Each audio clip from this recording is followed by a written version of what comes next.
Okay, putting together the rear axle and the new boot. Took me a while to decide how this goes on, but I took off the nut and the washer, which I hope I can restore, and that goes on to this piece, of course. Some people will argue that there is no threaded cap nut on here, or whatever you want to call this piece, but here's proof that there is.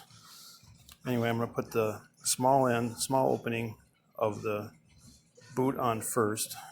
That's why I took these guys off, and then I can put those back on and then put the axle together and hopefully stretch the boot over this piece onto this groove where it's supposed to ride. Okay, so the boot is in position now. That wasn't too hard. Next, this cap piece goes on, and then I have to put this washer back on and bend it back properly, as well as my grease seal that I can't get a replacement for, so I'm going to reuse that. Okay, axle's all together now. Put a lot of grease in here, and it's actually hard to push the axle together because the grease seals and won't let the air out, but it does burp out after a little bit. Just have to put some clamps on there and it's all done. Okay, rear end is back together.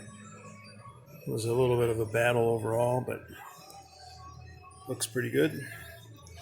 I still have to get this bottom shock mount fixed when I can get more weight in the car.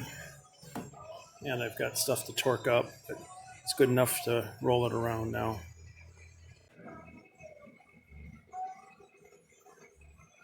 So here's the underside.